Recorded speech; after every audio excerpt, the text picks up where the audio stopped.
welcome to another episode of the Improv Pod podcast. My guest today is Hanna Smith. So can you tell me a bit about yourself? I work in a bookshop. Yeah, I'm a bookseller, and I'm also an artist, printmaker, Linocut printmaker. So I have those sort of two paper-based skills that I love to do. I make bold, graphic linocuts about folklore and nature and animals and sort of things like that, and the occult. So very dark, gothic, lots of skulls and animals and naked women. Cool. So you're into folklore. Yeah, how we tell stories to explain things and make sense of the world around us. I had a focus on paganism and the cycles of nature, living in nature and witches and the Dartmoor folk tales and things like that, ghosts and all those sort of legends that surround this area especially. But yeah, I think anywhere really, all around the world has interesting stories. So I'm going to play you a piece of music. It's completely improvised, and I'd like you to tell me what it makes you think of. So that can be anything that comes into your mind.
I think there's something ominous about it. I don't know if it's because I walked through the woods to get here, but instantly felt like there was a presence in the woods or something that's stalking you as you're walking along. And maybe it's dark or it's almost dark.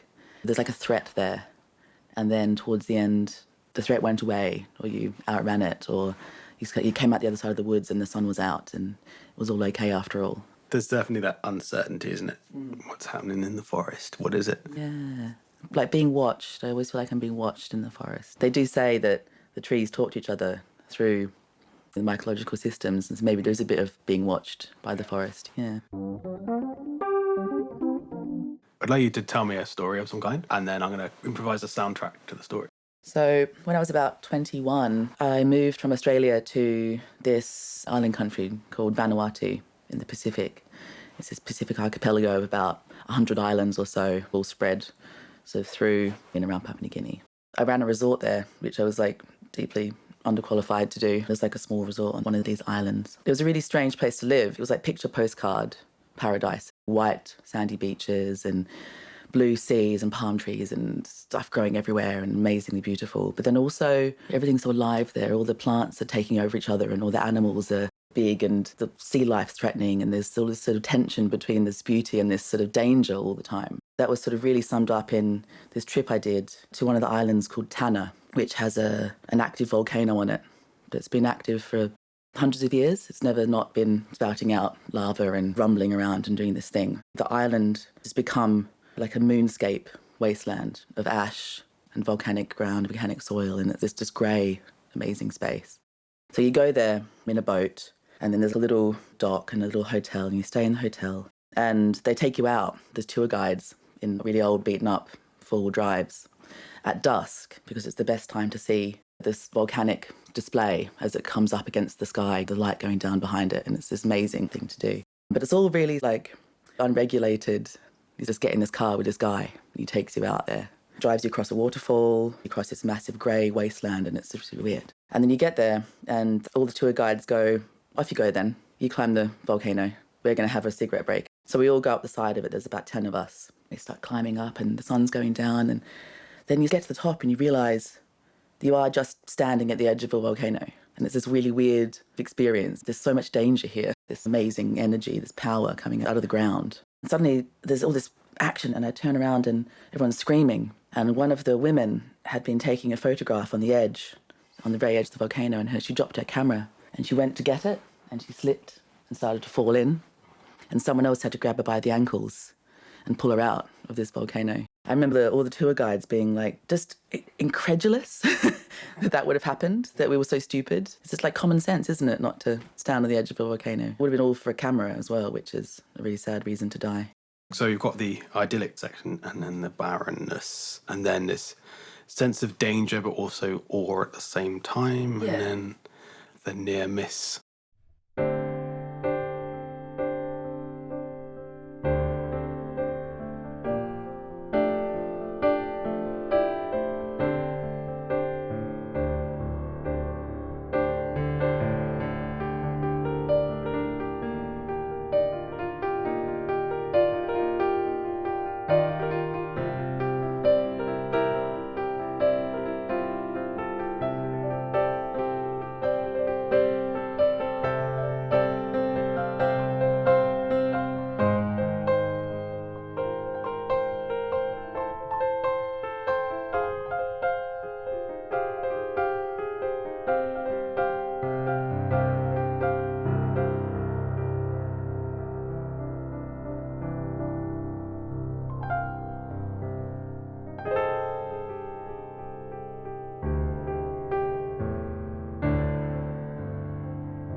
It was great. We got the feeling at the beginning of something being idyllic and happy and lovely and so full, and then it moves into something a bit smoother and bigger, and then danger at the end. I consider like fourths to be idyllic. My brain was like, fourths, play some fourths. And it sort of smooths out somehow. Did you get the sense of the volcano? Yeah, it was like this sort of energy, like you could feel the idea of lava coming up or something, pops of sound. I was going to go for this like low earthy tone, and then the sense of the This moment of danger. I was imagining when something happens and your perception of time slows down a bit. You think, when you mentioned the moonscape, I was literally imagining like a moonscape. Yeah. That's a big emptiness, and I think that there was a feeling in that transition from the beginning, from that aliveness to that emptiness. I really felt something just got bigger. From playing this.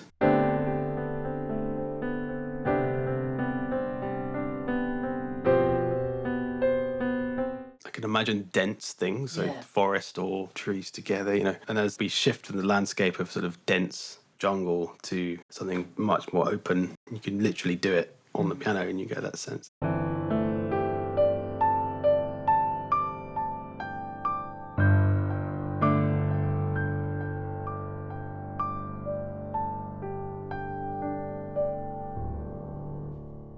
It's creating that space in a really literal way. And also in time as well, playing less.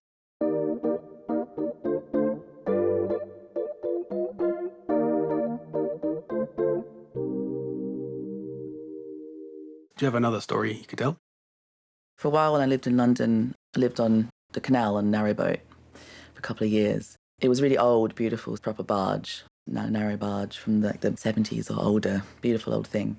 And there used to be this party that would happen with all the boaters. They'd go upriver on the last bank holiday of the summer. You go up out to Essex, and there's like an estuary area that all the canals join up.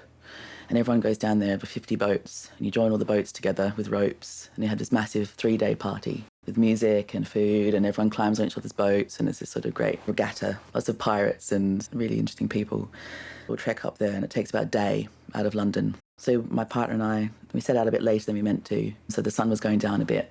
And we're getting out of London, we're going along quite slowly, and on one side there's just fields. On the other side it's sort of light industry, so no one lives around, it's very empty. It's all going okay, and then suddenly the engine just stops working, and we start drifting. Don't know what's going on.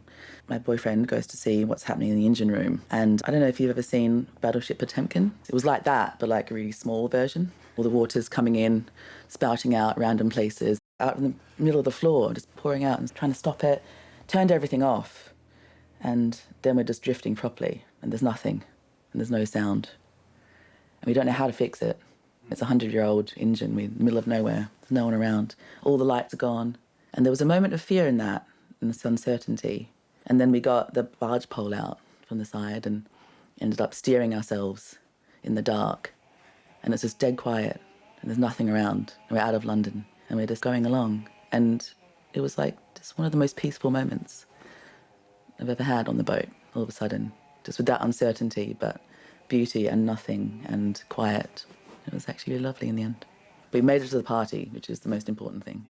So I'm going to go for it, having a good time and then cruising along, and then there's this sort of silence and then this sense of unease, flooding, and there's stuff's happening. And then that kind of turns into a sense of calm or acceptance, maybe, once you find the pole and then you make it to the party anyway. Yeah.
I loved at the beginning, it wasn't just the sound of the engine, but it was also the feeling of moving, of travelling, with the higher notes coming in and making it feel like that lovely feeling of going somewhere and moving and travelling around. I tried to keep the consistency of that rhythm, but playing some kind of harmony at the top, and then really messing with the rhythm when it starts going wrong and playing with your rhythmic expectation, if you like. Yeah. And then once you'd got over the initial panic of this thing going wrong and realised that you couldn't fix it there, and then went for a more jazzy kind of approach. It's got to go with the flow, literally.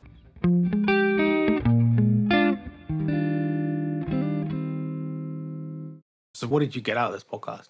I think it was interesting how stories have a rhythm to them, a rise and a fall. The way you tell a story has a rhythm to it, has a flow, has highs and lows, and you think it has a beginning, a middle, and an end, but actually there's long and short parts, there's tension and there's release. It has a musicality to it. It's the highs of things and the emotion and the space that places are given and the tension.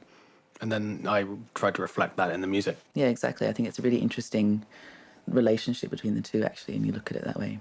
Thanks very much for being on the podcast. Thank you. It was really fun. Join us next week for another episode of Impro Pod. Thanks for listening.